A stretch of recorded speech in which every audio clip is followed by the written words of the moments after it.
My name is Basil, and I am 68 years old.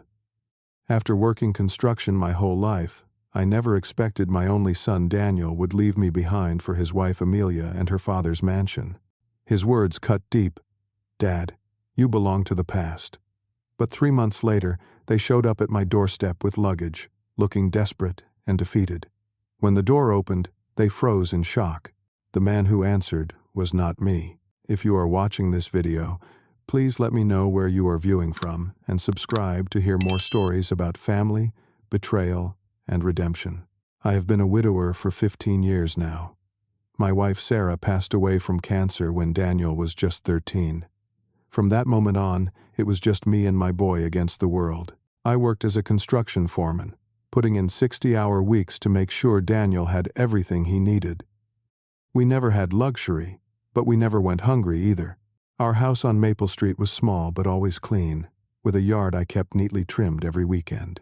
Daniel would help me with yard work when he was younger, laughing as we raked leaves together in the fall. I put every spare dollar into his education fund. While other guys on the construction site bought new trucks or took fishing trips to Alaska, I drove the same Ford pickup for 20 years. It was worth every sacrifice to see Daniel excel in school. He was always bright, bringing home straight-A report cards that I proudly displayed on our refrigerator. I still remember the pride in his eyes when he showed me his acceptance letter to State University with a partial scholarship. We sat at our kitchen table, both of us with tears in our eyes, knowing his mother would have been so proud. During his childhood years, we were inseparable. Every Sunday was our day. Sometimes we would go fishing at Miller's Pond, sitting quietly in our small rowboat as the sun came up. Other days we would work on projects around the house together. I taught him how to change the oil in the car, how to fix a leaky faucet, how to properly hammer a nail. Measure twice, cut once, I would tell him, and he would nod seriously, concentrating on getting everything just right. When he started high school, Daniel joined the debate team and excelled. I never missed a single debate, sitting in the audience and watching him articulate his points with such confidence. Sometimes the topics were way over my head, but I could not have been prouder. His teachers all said he had a bright future, possibly in law or politics. I would nod along, knowing my boy was destined for great things.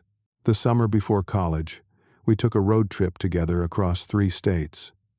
Just the two of us in my old truck, windows down, singing along to classic rock songs on the radio.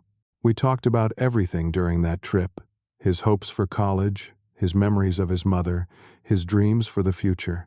I remember telling him, "No matter where life takes you, Danny, I will always be here for you. Always." He hugged me tight when I dropped him off at his dormitory. "I love you, Dad," he said, and I watched him walk away, my heart both full and breaking at the same time. During his undergraduate years, Daniel would come home regularly for weekends and holidays. He would tell me about his classes, his friends, and his growing interest in law. I noticed he was changing, becoming more polished in the way he spoke and dressed, but he was still my Daniel, still calling me every few days to check in, still bringing his laundry home on long weekends. Things began to shift when he was accepted to an elite law school on the East Coast. I was bursting with pride, telling everyone at work that my son was going to be a lawyer. The day before he left, I took him to dinner at the nicest restaurant in our town, stretching my budget to celebrate his achievement. "Dad, you do not have to do this," he said, looking uncomfortable as we sat at the white tablecloth table. "Of course I do," I replied. "My son is going to be a big-shot lawyer. This is just the beginning." During law school, his visits home became less frequent. When he did visit, I started noticing small changes. He would look around our modest house with new eyes, sometimes grimacing when the plumbing made noise or when the old air conditioner struggled to cool the house in summer. Once, he suggested I update some things, offering to help financially. I gently refused, saying I was comfortable with things as they were. I noticed how he would sometimes correct my grammar or explain things to me as if I might not understand. I did not say anything, figuring this was just part of his education. He was learning so much, becoming so sophisticated. It was natural there would be some distance between us. After his first year of law school, he arrived for a weekend wearing expensive clothes and a watch I knew must have cost thousands. When I asked about it, he waved it off, saying it was important to look the part in his internship at a prestigious law firm. "These people judge you on appearances, Dad," he explained. "First impressions matter in my world." I nodded, though something in his words stung. "Your world," as if we now lived in different universes. Despite the growing distance, I maintained hope for our relationship. I kept his room exactly as it was, ready for his visits. I sent care packages during exam periods. I called regularly, even when his responses became shorter and less frequent. He was my son, my only family. I knew he was busy building his future, and I was determined to support him every step of the way, even if that meant watching from a greater distance than before. When he graduated from law school, I sat proudly in the audience, squinting to spot him among the sea of identical caps and gowns. Afterward, he introduced me to his new friends, all of them polished and confident. I shook their hands, acutely aware of my calloused palms and simple suit that had seemed fine in the store but now felt hopelessly outdated. "Your son is brilliant," one of his professors told me. "He has a bright future ahead." "I know," I said, my chest swelling with pride despite the growing sense that Daniel was moving into a world where I would not belong. When he landed his first job at a prestigious law firm in the city, I helped him move into his sleek downtown apartment. The rent was more than my mortgage, but he assured me the salary would cover it easily. As I placed the last box in his gleaming kitchen, I felt both pride and loss. My son had succeeded beyond my wildest dreams, but with each step up the ladder, he seemed to be climbing away from me. Daniel had been working at Hartman and Associates for almost 2 years when he called me one Sunday afternoon, his voice unusually animated. "Dad, I met someone," he said. Her name was Amelia Thompson, and they had met at a charity gala benefiting children with cancer. "She works in art acquisition for wealthy clients," he explained, his voice filled with admiration. "And get this, her father is Harold Thompson." The name meant nothing to me, and when I said as much, Daniel sighed. "He is one of the biggest real estate developers on the East Coast, Dad." "The Thompson Group? They built half the luxury high-rises downtown." "That is wonderful, son," I said, genuinely happy to hear the excitement in his voice. "When do I get to meet her?" There was a slight pause. "Soon," he promised. "We are still getting to know each other." Over the next few weeks, Daniel called more frequently, but our conversations now revolved almost exclusively around Amelia. The restaurants they visited, the gallery openings they attended, the people they met. It was a whirlwind of names and places I had never heard of, glimpses into a world so different from my own. 6 weeks after they met, Daniel finally brought Amelia to my home. I spent the entire week preparing, cleaning every corner, planting fresh flowers in the garden, even repainting the front door. I wanted everything to be perfect. They arrived in Daniel's new car, a sleek black vehicle that seemed out of place in my driveway. Amelia was tall and slender, with perfectly styled blonde hair and clothes that looked simple but that I suspected cost more than my monthly pension. She offered a practiced smile as Daniel introduced us.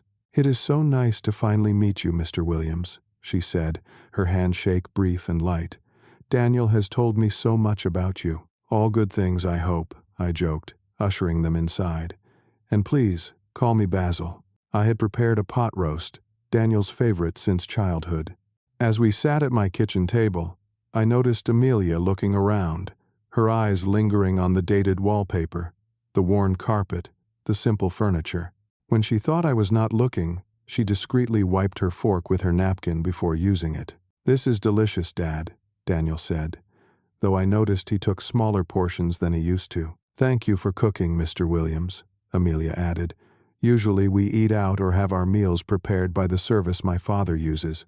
"Nothing beats a home-cooked meal," I said, trying to keep my tone light. "Daniel and I used to cook together every Sunday. He makes a mean lasagna." "Oh, Daniel never mentioned he could cook," Amelia said, looking surprised. "There are lots of things about the old days I have not mentioned," Daniel replied with a tight smile. Later, while Daniel helped me clear the dishes, Amelia stepped outside to take a phone call. Through the open window, I could hear fragments of her conversation. "No, we are still at his father's house. Yes, exactly as you would imagine. No, nothing like our summer home in the Hamptons. I know." But Daniel insisted. When she returned, her smile seemed even more forced. Daniel must have noticed my expression because he quickly suggested they show me photos from their recent weekend in the Berkshires. As Amelia scrolled through pictures on her phone, I noticed how different Daniel looked in these images, perfectly styled and poised, nothing like the boy who used to come home covered in mud from playing soccer. After they left, I sat alone in my living room, troubled by something I could not quite name. The following week, when Daniel called, I cautiously mentioned my concerns. "She seems very nice, son. But are you sure you have enough in common? You come from different worlds." There was a long silence. "That is exactly the point, Dad," he finally said, his voice cool. "I have worked hard to be part of her world now. This is the life I want. I just want you to be with someone who values you for who you are, not what you can become." "Amelia appreciates my ambition," he replied stiffly. "She sees my potential. Maybe you should try doing the same." The conversation ended shortly after, leaving me with a heavy heart. Over the next few months, I saw less and less of Daniel. When he did call, Amelia was always with him, their lives apparently inseparable now. They traveled constantly, always to exclusive resorts or to meet important clients. Daniel spoke of promotions and opportunities, networking events and connections. Just 6 months after they met, Daniel called to announce their engagement. "We are getting married in spring," he said, "at the Thompson estate in Connecticut." "So soon?" I could not hide my surprise. "You have only known each other for half a year. When you know, you know," he replied dismissively. "Amelia's father has connections that could really accelerate my career. He thinks I have potential to be a partner at the firm in 5 years instead of 15. I wanted to ask if he was marrying Amelia or her connections, but I bit my tongue.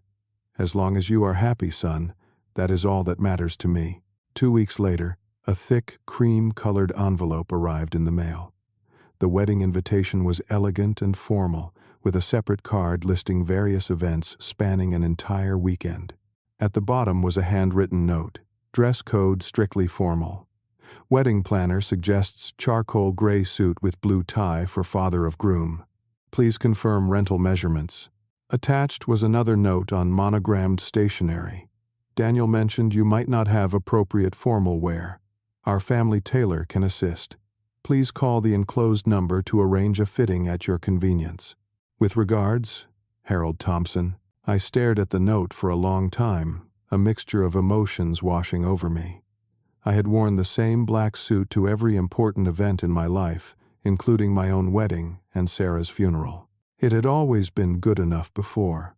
But now, apparently, I needed to be dressed by someone else to be presentable at my own son's wedding. With a heavy sigh, I placed the invitation on my mantel, next to a photo of Daniel and me from his high school graduation. In the picture, his arm was thrown casually around my shoulders, both of us grinning widely at the camera. I wondered when things had changed so dramatically, when my son had started seeing me as something to be improved upon, rather than simply his dad. The Thompson estate sprawled across 30 acres of manicured grounds in Greenwich, Connecticut. As my taxi drove through the ornate iron gates, I felt as though I was entering another world. Fountains sparkled in the spring sunshine, staff in uniforms directed cars, and the main house itself looked like something from a historical movie, with columns and perfectly symmetrical windows. The wedding weekend began with a rehearsal dinner for 70 people, held in a glass conservatory filled with exotic flowers. I arrived wearing my new suit, feeling stiff and uncomfortable. Daniel greeted me briefly, introducing me to various guests before being pulled away by Amelia to meet more important people, as she whispered, not quite quietly enough. I found myself alone at the edge of the room, nursing a glass of wine I did not particularly enjoy. A waiter offered appetizers with names I could not pronounce. I declined politely, my appetite gone. "So you are Daniel's father," a voice said beside me. I turned to find myself face to face with Harold Thompson, Amelia's father. He was shorter than I expected, with steel gray hair and the confident posture of a man accustomed to being in charge. "Harold Thompson," he said, offering a firm handshake. "Basil Williams," I replied. "It is nice to finally meet you." Harold nodded, his eyes appraising me quickly. "Daniel speaks highly of your work ethic," he said. "Raised him alone, I understand." "Yes, since my wife passed when he was 13. "Remarkable," Harold said, though his tone suggested mild interest rather than genuine admiration. "It is not often someone comes from nothing and makes it into our circles. Daniel has potential, good instincts. Amelia sees it too." Before I could respond to the backhanded compliment, Harold was called away by the wedding planner. As he departed, I overheard him tell another guest, "The boy comes from nothing but has real potential, perfect example of upward mobility. With the right guidance, he will go far." My cheeks burned with a mixture of shame and anger. In Harold's eyes, my life's work amounted to nothing. All my sacrifices, all the love I had poured into raising Daniel, reduced to a humble beginning that my son had fortunately escaped. The wedding day dawned clear and beautiful. Despite being the father of the groom, I had minimal involvement in the ceremony preparations. When I asked the wedding planner where I should be, she consulted her clipboard with a frown. "You will be seated in row 3 on the groom's side," she informed me. "The processional has been arranged with Mrs. Thompson's family entering first, followed by Mr. Thompson escorting the bride." "What about me?" I asked. "Do I not walk with the groom or have any role?" She checked her notes again. "There is no mention of any special role for the groom's father. Mr. Thompson specifically requested traditional protocol with the bride's family taking precedence." I swallowed my disappointment and found my assigned seat, watching as Daniel stood at the altar without me by his side. The ceremony was lavish but impersonal, with readings in French and Italian that I could not understand, and classical music performed by a string quartet. Daniel looked handsome and polished in his tuxedo, but somehow unlike himself, as if he too had been tailored to fit this new world. At the reception, held in an enormous tent with crystal chandeliers, Harold Thompson stood to make a toast. He spoke eloquently about Amelia, his pride in her accomplishments, and his hopes for her future. Then he turned his attention to Daniel. "When Amelia first introduced me to Daniel, I saw a young man with extraordinary potential," Harold said, raising his glass. "Today, I am pleased to announce that potential will be realized at Thompson Group, where Daniel will be joining our legal team as Associate General Counsel, effective immediately." The crowd applauded as Daniel stood, looking surprised but pleased. He had not mentioned any job change to me. His current firm had been his dream position since law school. "I am proud to welcome Daniel not just to our family, but to our business," Harold continued. "The penthouse guest house on the estate is being prepared as we speak, providing the newlyweds a suitable home until they find more permanent accommodations." More applause followed. Daniel's eyes sought me out in the crowd, perhaps seeing the confusion on my face. He offered a small shrug and mouthed, "I will explain later," but later never came. The reception whirled on, a blur of expensive food, flowing champagne, and dancing. Whenever I tried to approach Daniel, he was surrounded by Amelia's friends or engaged with Harold's business associates. By midnight, exhausted and feeling increasingly out of place, I decided to return to my hotel. As I waited for the valet to bring around my taxi, Daniel finally approached me. "Are you leaving already, Dad?" "It is getting late," I said. "Congratulations, son. It was a beautiful wedding." "Thanks." He glanced back toward the tent. "Listen, about the job announcement, it all happened quickly. Harold made the offer last week, and it was too good to pass up. Triple my current salary, plus equity options. What about your position at Hartman? You worked so hard to get there." Daniel waved his hand dismissively. "That was just a stepping stone. This is different. Harold has connections everywhere. He can open doors I did not even know existed. And the guest house? You are moving into the estate?" "Just temporarily," Daniel assured me. "A few months until we find the right property. Harold has some excellent options in mind." My taxi arrived, and I hesitated, wanting to say more but unsure how to express my concerns without seeming unsupportive. "I am happy for you, Daniel. Just do not lose yourself in all this." He laughed, the sound slightly hollow. "I am not losing myself, Dad. I am becoming who I was meant to be." As the taxi pulled away, I watched Daniel return to the glittering tent, his figure silhouetted against the bright lights before disappearing inside. On the long drive back to my empty house, I could not shake the feeling that I had not just attended my son's wedding, but his induction into a world where there was no place for me. The weeks following the wedding brought a new reality I was not prepared for. Daniel's calls became increasingly rare, and when he did call, our conversations were brief and superficial. He was always just heading into a meeting or about to join Amelia for an event. I would ask about his new job, his new home, his new life, and receive vague responses that told me nothing of substance. "Things are great, Dad. Really busy. The Thompson Group is even bigger than I realized. The guest house is fine. You would not believe the view of the grounds. Amelia is taking me to meet some important clients next week. Paris and then Milan." One Sunday, after not hearing from Daniel for nearly 3 weeks, I decided to drive to Greenwich. It was a spontaneous decision, perhaps not my wisest. I picked up coffee and pastries from Daniel's favorite bakery and made the 2-hour journey. The Thompson estate was even more imposing in the soft light of early morning. I approached the security gate with a mixture of anticipation and apprehension. "Good morning," I said to the uniformed guard. "I am Daniel Williams' father. I thought I would surprise him with breakfast." The guard consulted his tablet. "I do not see any approved visitors for today, sir." "I am his father," I repeated. "Basil Williams. I was at the wedding last month." "I understand, sir, but I cannot allow entry without prior approval. Estate policy. Could you at least call Daniel and let him know I am here?" The guard hesitated, then nodded. He made a brief call, speaking too quietly for me to hear.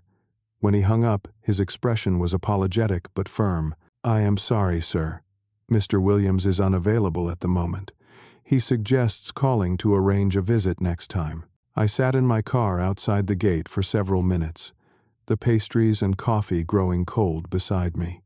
My son was behind those gates, in a world I could not enter without permission. The realization stung more than I cared to admit.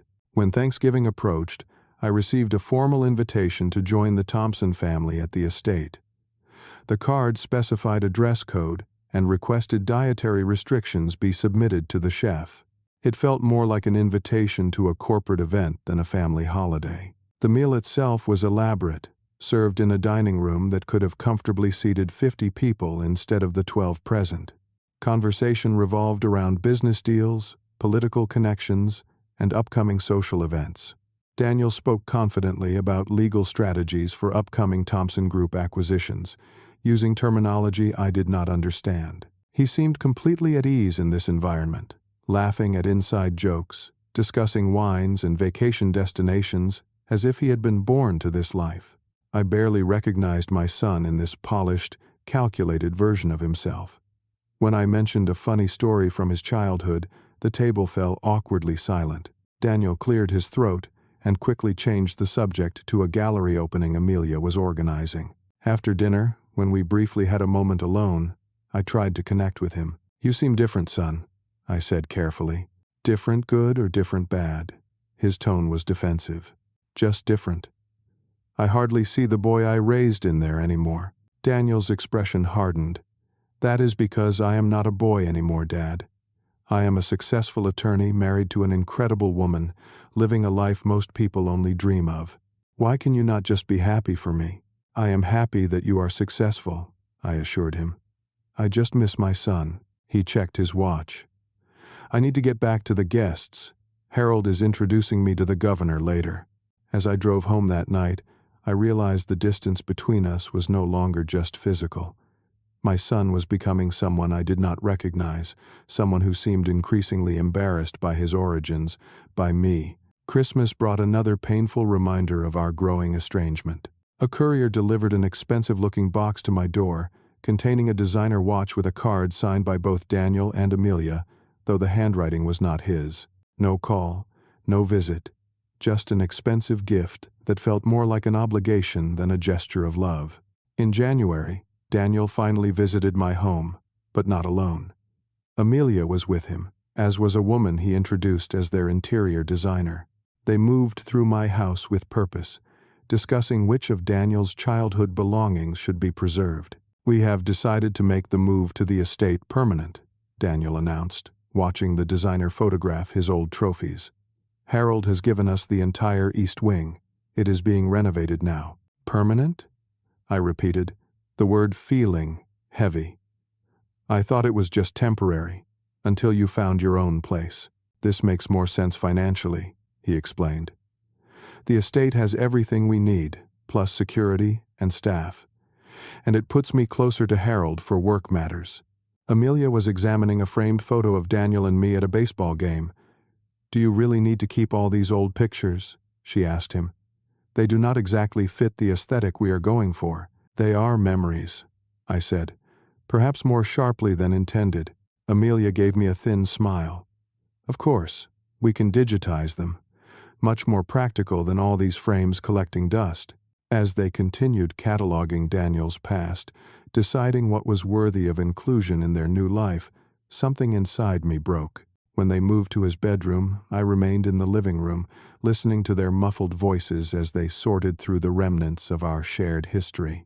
Finally, as they were preparing to leave, boxes of selected items stacked by the door, I could no longer contain my feelings. "Daniel, can I speak with you privately for a moment?" He glanced at Amelia, who nodded, and stepped outside with the designer. "What is it, Dad? We need to get going. We have dinner with Harold's partners tonight." "I am worried about you," I said simply. "This life you are building, it seems to be erasing who you really are, where you came from." Daniel's expression hardened. "Where I came from was a stepping stone, Dad. A foundation, yes, but not the final structure. People evolve, they grow. They grow, yes, but they do not typically discard their past like it is something shameful." "I am not ashamed," he insisted, though his eyes would not meet mine. "I am grateful for everything you did for me, but that chapter of my life is closed now. I have new opportunities, a new family, a new world that offers everything I have ever worked for." "And what about your old family? What about me?" He sighed, checking his watch again. "Dad, you belong to the past. This is my future now. I will always care about you, but we are moving in different directions." The words struck like physical blows. "I belong to the past? I am your father, Daniel, not some phase of your life you can outgrow." "You will always be my father," he said, his tone softening slightly. "But you have to understand, my life is with Amelia and her family now. They understand my ambitions, my potential. And I do not? You see me as I was, not as I am becoming. It is time for me to focus on my future." With that, he called for the movers to take the selected boxes. I stood in my doorway, watching as they loaded the carefully curated pieces of Daniel's past into a sleek black SUV. Amelia placed her hand on Daniel's arm, whispering something that made him nod. As they prepared to leave, Daniel turned to me one last time. "I will call you soon, Dad." But the promise rang hollow, and as I watched them drive away, I knew something fundamental had changed. My son had not just moved out, he had moved on, leaving me firmly behind in the past where he believed I belonged. The house felt emptier than ever after Daniel's departure. For days I wandered from room to room, touching the spaces where his things had been, feeling the absence of not just his possessions, but his presence in my life. The silence was oppressive, broken only by the ticking of the clock and my own footsteps on the worn carpet. In those first few weeks, grief consumed me. I questioned every decision I had made as a father. Had I held on too tightly? Had I not pushed him hard enough? Had my simple life somehow limited his vision of what was possible? The questions circled endlessly, offering no peace or resolution. One particularly difficult evening, as I sat staring at the empty spaces on my mantel where Daniel's photos had been, a knock at my door startled me from my thoughts. It was a man about my age, with a friendly face and a plate of cookies in his hands. "Hope I am not disturbing you," he said. "I am Frank Peterson, just moved in next door last week. Thought I would introduce myself." I invited him in, apologizing for the disarray. We sat in my kitchen, sharing cookies and coffee. Frank was a retired high school history teacher, recently widowed, who had moved to be closer to his daughter. "Though not too close," he said with a wink. "She and her husband have their lives, and I am determined to build my own. Retirement should be an adventure, not a footnote." Something about Frank's attitude struck me. Despite his loss, he was looking forward, not back. "My son just moved away," I found myself saying, "to his wife's family estate. He said I belonged to the past." Frank nodded thoughtfully. "Kids can be brutal with their honesty. My daughter once told me my wardrobe made her embarrassed to be seen with me." He laughed. She was not wrong, but it still stung. "How do you handle it?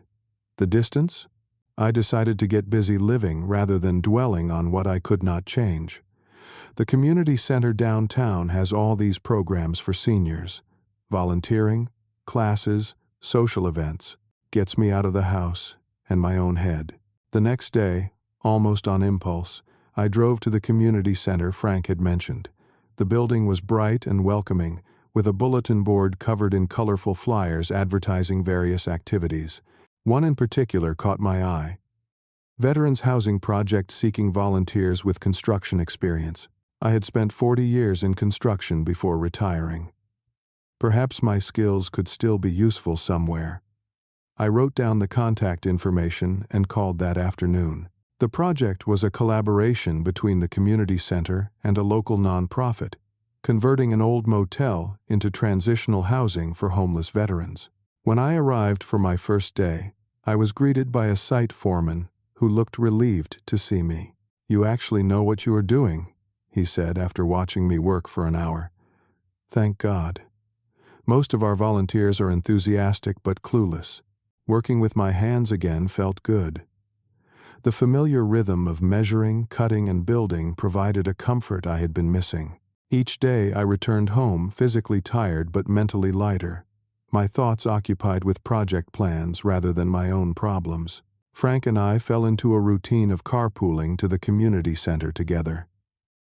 He volunteered teaching literacy classes while I worked at the veterans' housing site.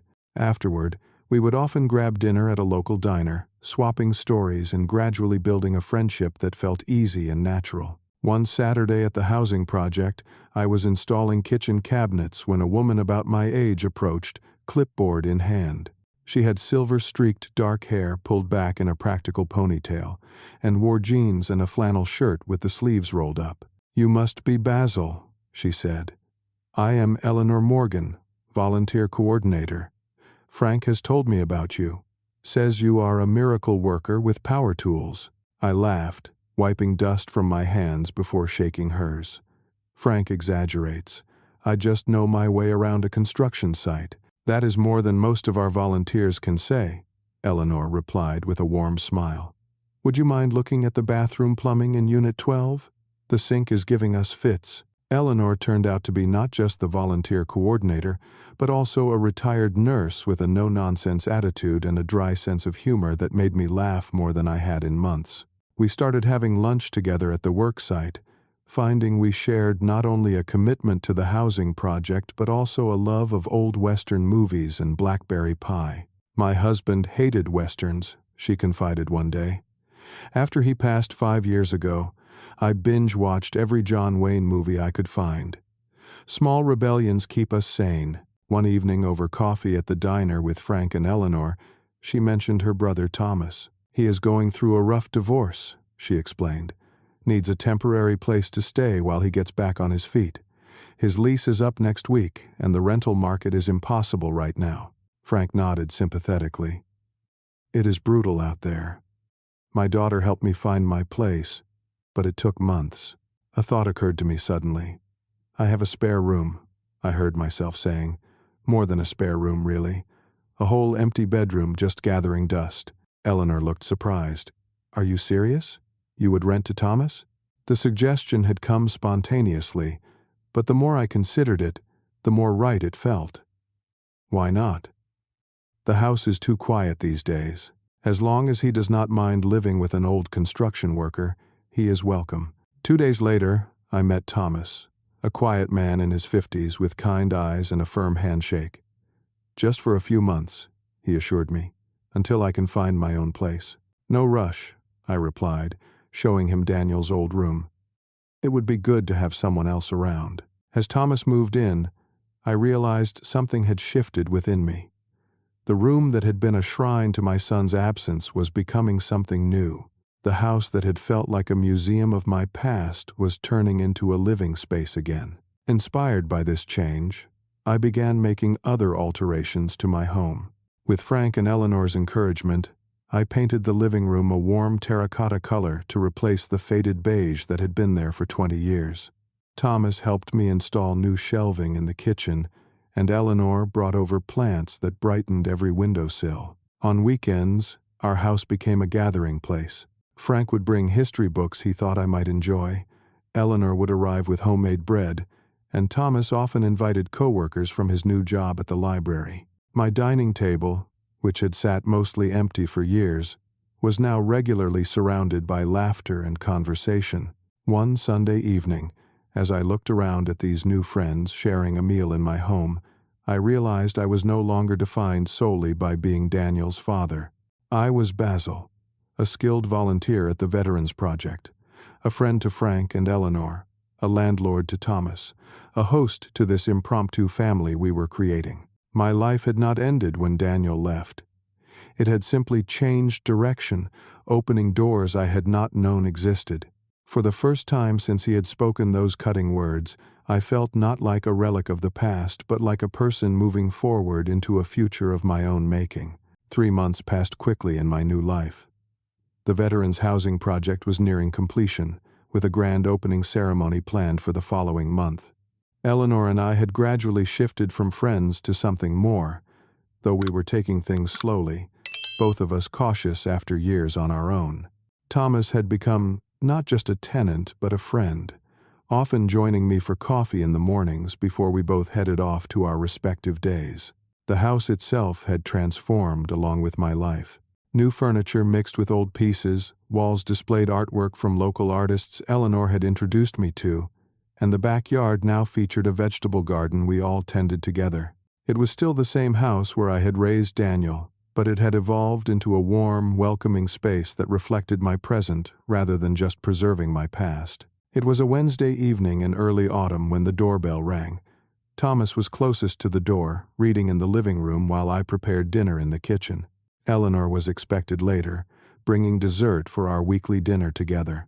"I will get it," Thomas called, probably Eleanor arriving early. From the kitchen, I heard the door open, followed by a strange silence. Then Thomas's confused voice.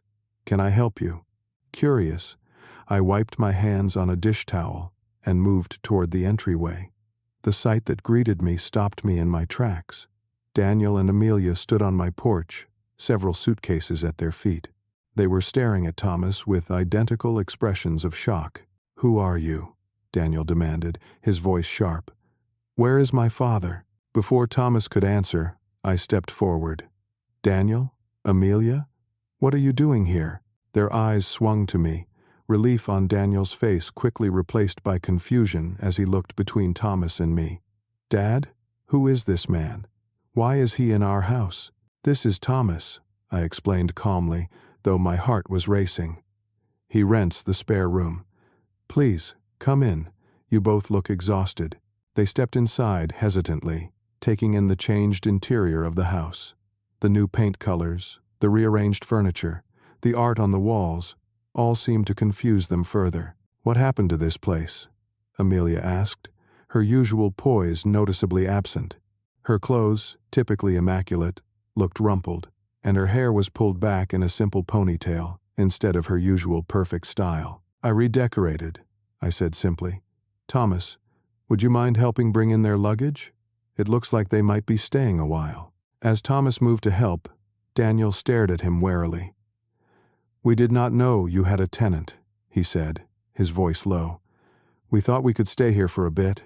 "Of course you can stay," I assured them, leading the way to the living room. The sofa pulls out into a bed, It is quite comfortable. Thomas can vouch for that. He slept there before we set up the spare room. Daniel and Amelia exchanged a glance. The spare room, Daniel repeated. You mean my room? It is Thomas's room now, I corrected gently. But tell me what is going on. I have not heard from you in months, and now you show up with suitcases. Is everything okay? The couple sat stiffly on the edge of the sofa, looking out of place in their designer clothes amid my comfortable but modest furnishings. Daniel ran a hand through his hair, a nervous gesture I remembered from his childhood. Things have gotten complicated, he began. At the Thompson Group, Harold discovered some. He hesitated, choosing his words carefully. Financial discrepancies in projects I was overseeing. Daniel had nothing to do with it, Amelia interjected quickly. It was my father's business partner who was skimming funds. But because Daniel was the legal counsel on those projects, my father is blaming him for not catching it sooner. He fired me, Daniel said bluntly, his voice hollow. 3 weeks ago. Said I had failed in my fiduciary duty, but it goes beyond that. He thinks I might have been involved. Were you? I asked directly. No. Daniel looked genuinely shocked at the suggestion. I would never. But the documentation was complex, deliberately obscured. I should have caught it, but I trusted the reports I was given. That was my mistake. Amelia's eyes welled with tears. When Daddy gets like this, there is no reasoning with him. He told us to vacate the estate immediately. He has frozen our accounts, even the ones in my name. Says we need to learn consequences. We have been staying at a hotel, Daniel continued, but our funds are running low. We tried calling some friends, but once word got out about the Thompson Group situation, he trailed off, his expression bitter. It is amazing how quickly people disappear when your social currency devalues. I nodded, taking in their situation. There was more to this story, I suspected, but the details could wait. You both look exhausted. Are you hungry? I made plenty of stew. Actually, that sounds wonderful, Amelia admitted. We have been living on hotel room service, and it is getting old. As I served them dinner, the doorbell rang again. This time I answered it myself, finding Eleanor on the porch with a homemade apple pie in her hands. Special occasion, she explained with a smile. I finally perfected my grandmother's recipe. I explained the situation quickly in hushed tones. Eleanor, ever practical, simply nodded. Good thing I made a large pie, she said, squeezing my arm supportively. When I introduced Eleanor to Daniel and Amelia, my son's expression was one of complete bewilderment. This was clearly not the lonely, unchanged father he had expected to find. Amelia, for her part, seemed to be assessing Eleanor, taking in her simple clothes and direct manner with careful eyes. The dinner that followed was awkward but civil. Thomas and Eleanor carried much of the conversation, discussing the Veterans Housing Project and community center activities. Daniel and Amelia said little, both appearing overwhelmed by the situation. After dinner, as Eleanor and I cleared the dishes, she whispered, "They look shell-shocked, not just by their circumstances but by finding you like this." "I know," I replied quietly. "I think they expected everything here to be frozen in time, waiting for their return." Later, as I helped make up the sofa bed for them, Daniel finally asked the question that had clearly been burning in his mind all evening. "Dad, what happened while I was gone? Your house, these people. It is like you have a whole new life." I smoothed a sheet over the sofa cushions before answering. "I do have a new life, Daniel. After you left, after you told me I belonged to the past, I had a choice to make. I could remain there, preserved in amber, or I could move forward and create something new for myself. I chose the latter." He had the grace to look ashamed at the reminder of his cruel words. "I never thought that I would change, that I would adapt, that I would find new people to care about." I finished for him. "You were not the only one with potential, son. You were just the only one we were both focused on." As Daniel and Amelia settled in for the night, looking uncomfortably out of place in my living room, I retreated to my bedroom, emotions swirling. My son had returned, but not by choice. He had been humbled, but at what cost? And where did we go from here, now that both of us had changed in ways the other never expected? The first week of Daniel and Amelia's stay was a period of awkward adjustment for everyone. They were clearly uncomfortable with their reduced circumstances, sleeping on a sofa bed in my living room, sharing a bathroom with Thomas, eating simple meals instead of gourmet cuisine. Amelia, in particular, seemed lost, spending hours staring at her phone, perhaps hoping for a message from her father that never came. Daniel, meanwhile, vacillated between periods of frantic activity, making calls to former colleagues who rarely answered, and deep silences where he would stare out the window, lost in thought. He avoided direct conversations about the future, changing the subject whenever I broached the topic of his plans. On the fifth day, as I prepared to leave for the Veterans Housing Project, Daniel looked up from his laptop with surprise. "You still volunteer there? Every day?" "3 days a week," I corrected. "We are in the final push before the opening ceremony." He hesitated, then asked, "Could I come along, just to get out of the house for a while?" I tried to hide my surprise. "Of course. There is always work to be done. Can you still swing a hammer?" He offered a small, genuine smile, the first I had seen since his arrival. "I think I remember how. You were a good teacher."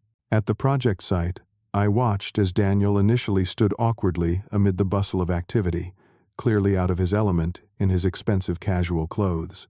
The foreman, an ex-military man named Ray, looked him up and down skeptically when I introduced them. "Any construction experience?" Ray asked bluntly. "I grew up helping my dad," Daniel replied, glancing at me. "It has been a while, though." Ray handed him a tool belt. "Basics never change. Start by helping your father with those cabinets. Try not to get those pretty shoes too dirty." I expected Daniel to bristle at Ray's gruff manner, but instead he simply nodded, accepting the tool belt and following me to the kitchen area. As we worked side by side, measuring and mounting cabinets, I saw glimpses of the boy I had taught years ago, concentrating on holding things level, asking questions when unsure. By lunchtime, Daniel had relaxed somewhat, even joking with some of the other volunteers. When Eleanor arrived with sandwiches for the crew, I noticed her watching our interaction carefully, her expression thoughtful. "He has your hands," she commented quietly as we took a break. "The way he holds tools, measures twice before cutting. Nature and nurture." That evening, Daniel was quieter than usual, contemplative rather than dejected. After dinner, as Amelia helped Eleanor with dishes, more out of desperate boredom than genuine interest, Daniel asked to speak with me privately. We stepped out onto the back porch, sitting in the new Adirondack chairs Thomas had helped me build. "I have been thinking about what happened at Thompson Group," he said after a long moment. "I was so eager to please Harold, to prove myself worthy of his world, that I ignored red flags I should have caught. In law school, they teach us to question everything, trust nothing without verification. But with Harold, I wanted so badly to believe I belonged that I suspended my training, my instincts." I listened quietly, letting him work through his thoughts. "I did the same thing with you," he continued, his voice lower. "I was so focused on moving up, moving away from my origins, that I stopped seeing the value in where I came from, in who you raised me to be. We all make mistakes, Daniel. The question is what we learn from them." He nodded, looking out at the garden Eleanor and I had planted. "I applied for a position today at the public defender's office. The pay is about a quarter of what I made at Thompson Group, but the work matters, really matters." I felt a surge of pride. "That is good, son. Very good." "Amelia is struggling more," he admitted. "Her entire identity was wrapped up in her father's world, his approval. Being cut off like this, it is like she has lost her compass." "She will find her way," I said, "or she will not. That part is not your burden to carry alone." Over the next 2 weeks, a new pattern emerged. Daniel continued volunteering at the Veterans Project while also interviewing for legal positions. To everyone's surprise, Amelia began joining Eleanor at the community center, initially just to escape the house, but gradually becoming involved in an art therapy program for at-risk youth. "She has a good eye," Eleanor told me privately. "And when she stops trying to impress everyone, she actually connects well with the kids." They do not care about designer labels or social standing. Thomas, always adaptable, integrated Daniel and Amelia into our household routines with grace, inviting them to join movie nights and board games. Slowly, the tension in the house eased. Conversations flowed more naturally, laughter became more frequent. 1 month after their arrival, Daniel received a job offer from the public defender's office. The same day, he and Amelia found a small one-bedroom apartment within their new budget. It was in a modest neighborhood, nothing like the luxury they had known at the Thompson estate, but it was clean and bright with large windows. "It is a start," Daniel said, as he showed me the lease. "Somewhere we can build from the ground up, together, on our own terms." The evening before they were scheduled to move out, I invited Frank and Eleanor over for a special dinner. Amelia, in a gesture that would have been unthinkable a month earlier, insisted on cooking, preparing a simple but delicious pasta dish she had learned from Eleanor. As we sat around my dining table, this unlikely family we had formed, I looked at my son. The polished veneer he had acquired at the Thompson estate had faded, replaced by something more genuine, more reminiscent of the boy I had raised, but with a new maturity born of hard lessons. "I would like to propose a toast," I said, raising my glass, "to new beginnings, and to the understanding that our worth is not determined by our address or our bank account, but by the integrity of our actions and the authenticity of our relationships." "To new beginnings?" everyone echoed, glasses clinking around the table. Later, as Daniel and I stood on the porch alone, watching the sunset, he turned to me with tears in his eyes. "I am sorry, Dad, for what I said about you belonging to the past, for thinking I had somehow outgrown you, outgrown the values you taught me." I placed a hand on his shoulder. "We all get lost sometimes, son. The important thing is finding our way back to what truly matters." "How did you do it?" he asked. "After I left, after what I said, how did you not just collapse into bitterness?" I considered his question carefully. I realized that defining myself solely as your father was a disservice to both of us. You needed to forge your own path, even if that path temporarily led you astray. And I needed to remember that I am a complete person in my own right, with value beyond my role as your father. I think that is what Amelia is learning now, that she is more than just Harold Thompson's daughter, Daniel mused. "Identity is a complex thing," I agreed. "We are all shaped by our relationships, our roles, but never completely defined by them." The next morning, as Daniel and Amelia loaded their modest belongings into their car, I felt a sense of peace I had not expected. This was not an ending, but a new chapter, one where our relationship could be rebuilt on a foundation of mutual respect rather than obligation or expectation. "We will see you Sunday for dinner?" I confirmed as they prepared to leave. "Absolutely," Daniel nodded. "I promised Frank I would help with his leaky faucet, and Amelia wants to show Eleanor the progress on her art program proposal." As their car pulled away, I did not feel the emptiness I had experienced when Daniel left the first time. Instead, I felt hopeful for the future, for the healthier relationship we were building, for the lives we were each creating on our own terms. Life rarely follows the paths we expect. When Daniel left for his father-in-law's mansion, telling me I belonged to the past, I could never have imagined the journey that would follow, for either of us. His humbling return and the unexpected door that opened were not the end of our story, but the beginning of a new one, written with the wisdom that comes only from having lost our way and found it again. The greatest lesson I have learned through all of this is that true wealth is not found in mansions or measured in bank accounts, but in the authenticity of our connections and the integrity of our choices. No amount of money can purchase the genuine belonging that comes from being valued for who you truly are. What about you? Have you ever had to rebuild a relationship after a painful break, or found yourself creating a new life when an old one fell apart? I would love to hear your stories in the comments below. If this story resonated with you, please subscribe to hear more real-life experiences and share with someone who might need to be reminded of their own worth beyond titles or possessions. Thank you for joining me on this journey. And remember, it is never too late to open a new door in your life, even when the old ones have closed behind you.